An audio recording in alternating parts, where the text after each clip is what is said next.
speaking of the least of the best, the worst of the best, I just, whatever. How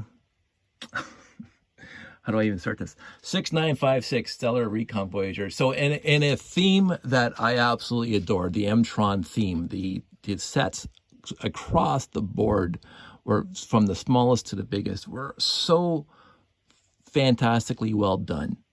Even with the few parts that they had in the small sets to the big sets to the medium-sized sets, the whole range was utterly fantastic, except for this guy.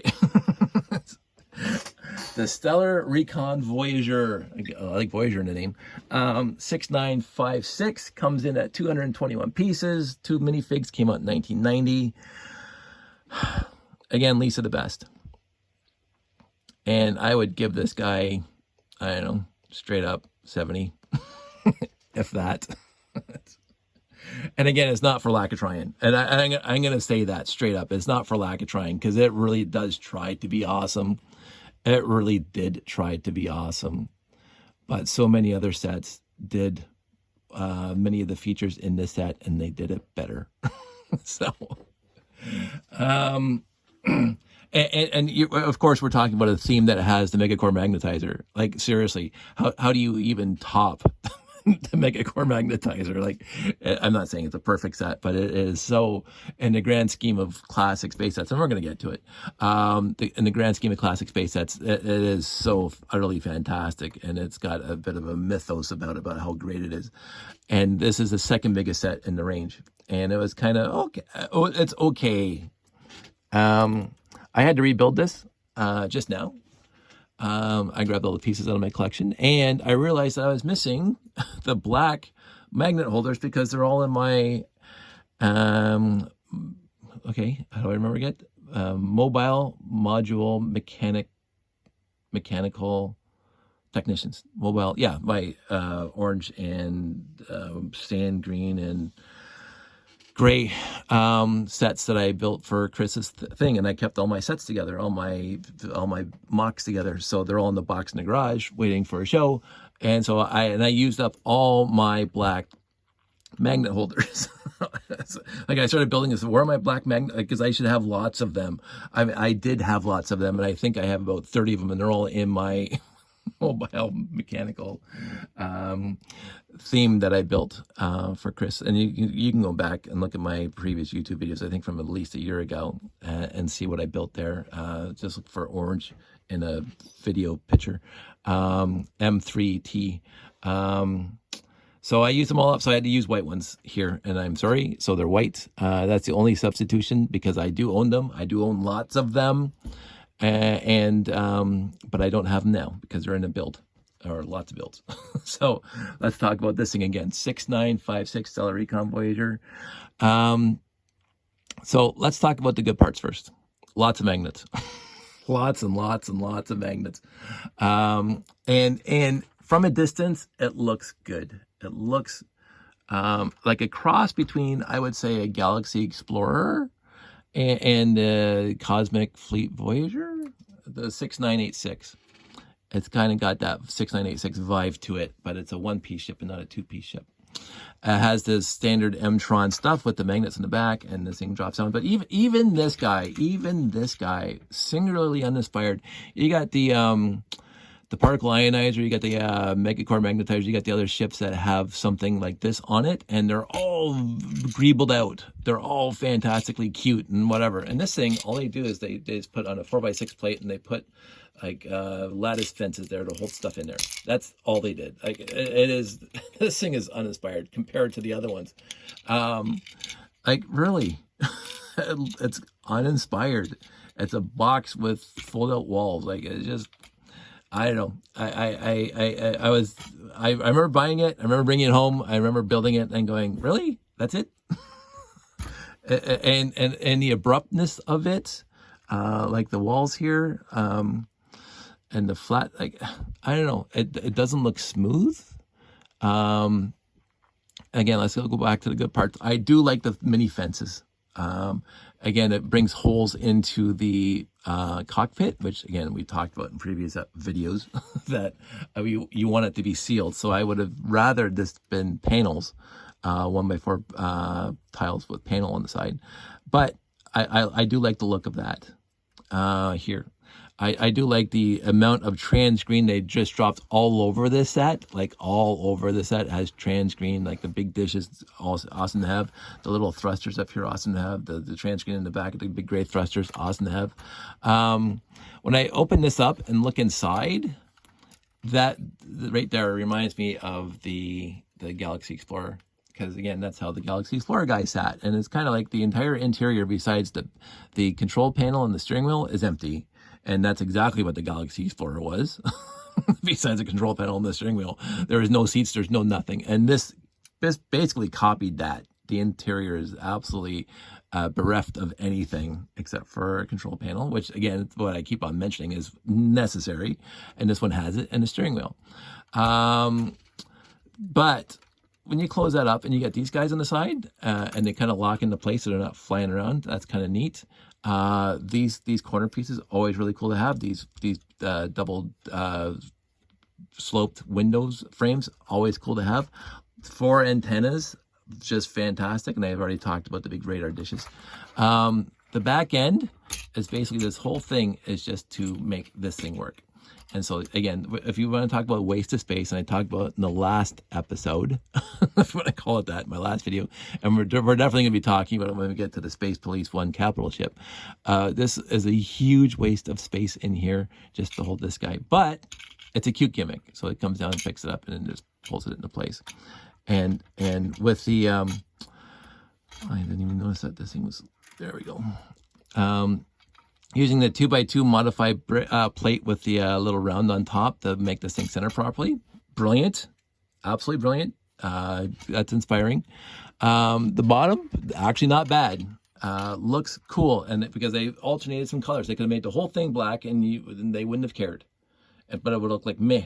The part that they put the red in to make it even when you're looking at the bottom, like it has something, maybe piping or whatever, and the 9 skis in the bottom, fantastic.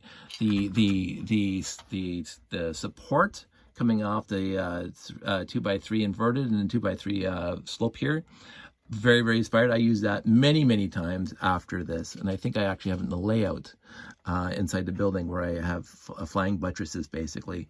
I like that. I like this build technique here where you got oops, let me break it. It's only been together for 10 minutes. Where you got the 2x3 slope here, and then you got the inverted 2x3 slope there, and you got the tiled part of the support on top of that. I like that build technique. I really do. The rockets hanging off an L bracket without anything behind it, I don't like that. I don't like that in any ship, because how you, this huge powerful rocket hanging on this little piece of steel, like first of all, how's the fuel get to here? And secondly, how is that strong enough? Right? There's nothing to support or take the thrust of the force of the thrust, because there's nothing in front of it. Just kind of like, I never like that in any ship. I don't think I've mentioned that yet, but I don't like that in any ship. But this one seems to do it worse than the rest of them, at least from my opinion. But I'm going to leave it together now. I haven't had this thing together for decades, because I bought it, I built it, I had all my M-Trons together for the longest time when I lived on my own in my own little apartment. But when I moved, I think this thing broke or whatever, and I just threw it into the collection. I just moved all the pieces into the collection. So I built it once when I first got it, and this is the second time I've ever built it. Whereas we're going to get to the Megacore Magnetizer, and my problem with the Megacore Magnetizer, it is so big, and I don't have a place for it. So I keep on taking it apart and putting it into the collection, and about every 5 or 6 years I build it again because it is so awesome. But we'll get there. So 6956, the still a Recon Voyager. It's the worst. It's the least best of the the M-Trons, but it is good, and it comes with some really good printed parts. It comes with the printed tile, 2x2 tile. It comes with the 3x6 slope, so you can actually make a Galaxy Explorer to be an M-Tron, and I think people have already done that. It comes with these side printed panels here, and the 2x2 slopes in here, right there, behind there. You can sort of see that. Lots of nice trans green parts. Oh, the other little thing that happens is that this vehicle in the front just is magnetically held to the vehicle and just comes off, and you just drive it around, and then it locks into the front like that, and the front takes off, and the vehicle stays stable, which is kind of neat. I will say there's good playability in this set for kids. Good playability in this set. I just don't like it because I don't not like it. I don't think it's great compared to the rest of the series. And my personal opinion is that they started developing the series, the small sets, the little rover with the fantastic steering mechanism. We've already talked about that. The tiny little Delta wing ship, and it just gets bigger and bigger. And then the Mega Workhorse Magnetizer is just utterly fantastic. And then they said, well, we need some other slightly smaller part count for a ship because we don't have enough flyers in this series. So we have to come up with something that has all the gimmicks that we've already talked about in M-Tron, which is the magnets, the little things here, the holder here. And I think, honestly, they threw this set together just by the fact that it doesn't flow. I mean, from a distance, you can't tell. You cannot tell that it doesn't flow nicely. But when you start looking at it and you see these abrupt angles here, and like, because the front, look, they put some effort into it. It kind of flows up. And then there's a wall right there. Right. So I don't know. To me, it looks like they just wanted to use a lot of basic brick in this set.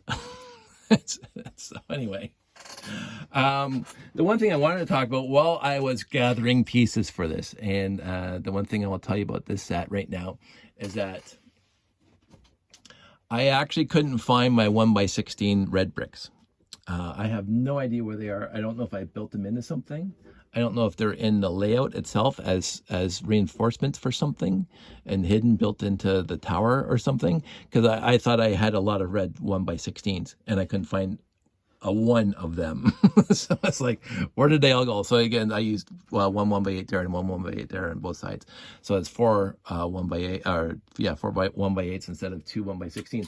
But this thing also took two regular 1x8s up here. So what I did, and you won't see this now, but this one and this one are not new 1x16 bricks. They are old 1x16 bricks. And I wanted to show you this. So this is a stack of 1x8 bricks. This is a stack of 1x8 bricks that are, you can see this, they're pretty well worn, and that's because they all look like that. And if you're as old as I am and you had Lego when you're a little kid, in North America, at least North America, all your 1x8s would have looked like this. Every single last one of them would have looked like that. So this is what they look like after 1970, I don't know, maybe 75, 76. They started doing this with the pins. And then now they just do this. So they actually get rid of plastic. So they would be using less impact on the environment, using less plastic. But this is what most people are used to when it comes to 1x4, 1x6, 1x8, is all these little pins in here and that. But a lot of my 1x8s and 1x6s look like this because I've had these since I was 4.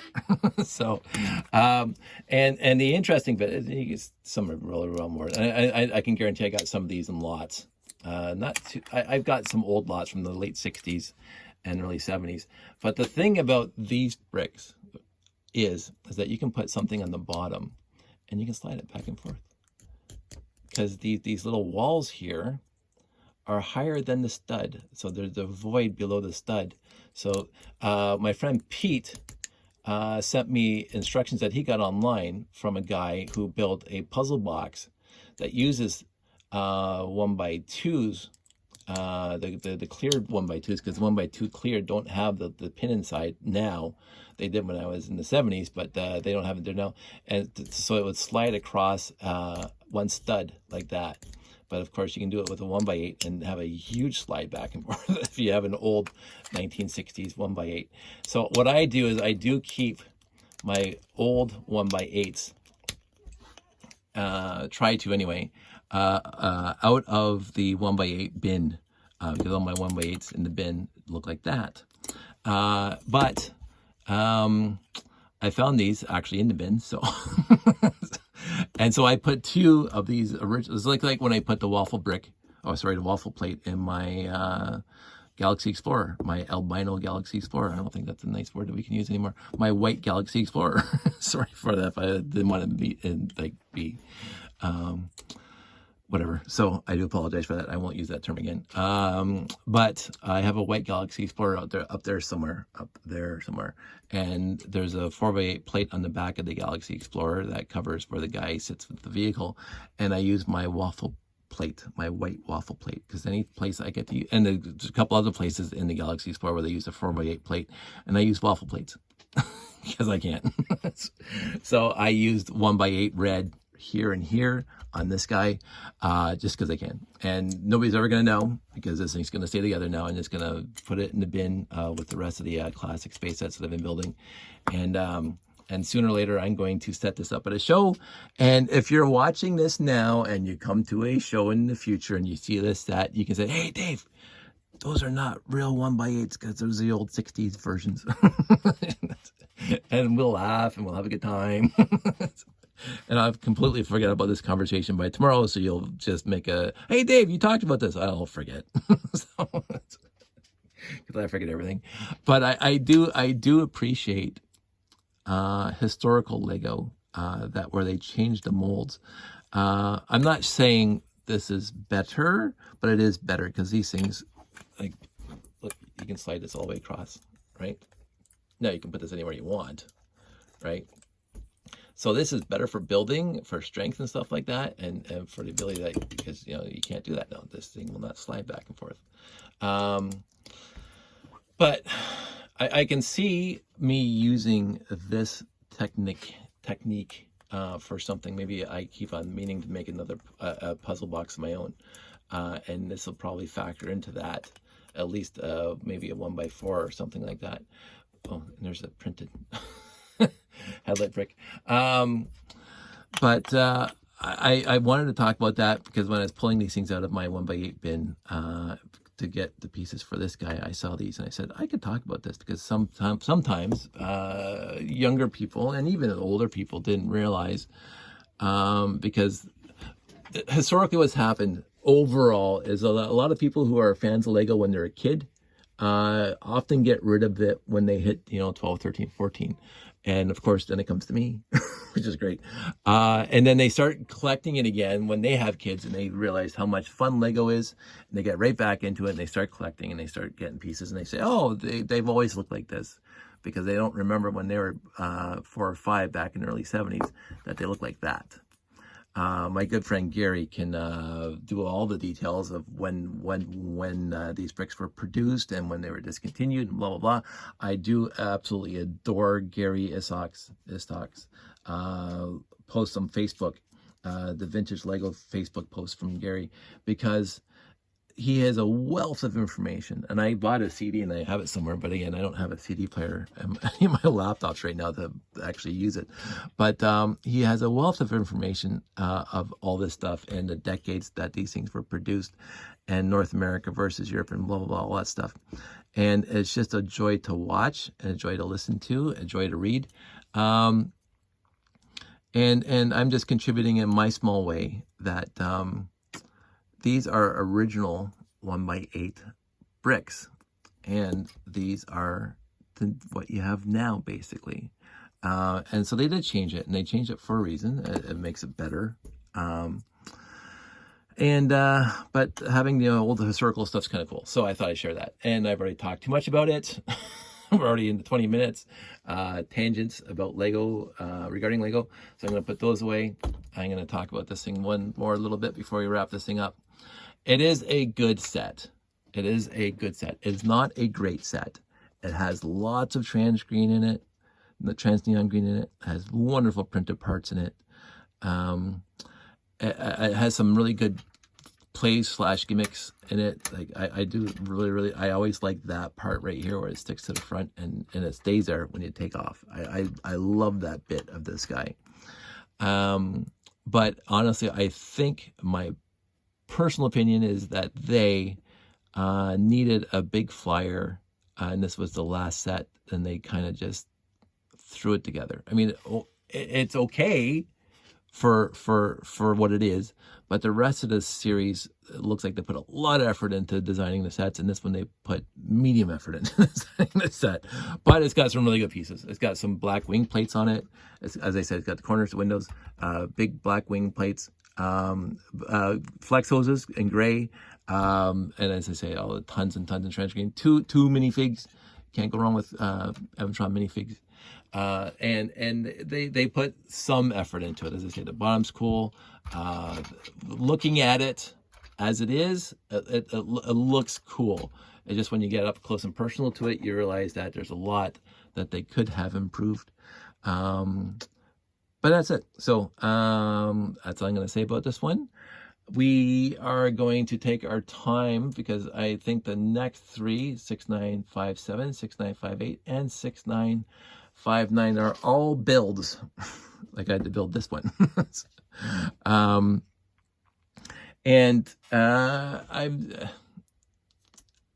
don't know. I'm gonna see it because I never owned the Space Police 2 Solar Snooper. I've never built the Android base. I think I have some of the pieces. And the 6959, I actually built once because I got it in a lot. But we'll talk about it then. So I'm going to wrap this up. Again, I really, really appreciate you guys watching and listening to me drone on about my love of Lego, especially the space Lego. It's kept me going since 1978. I've always been inspired by it. I've always had it.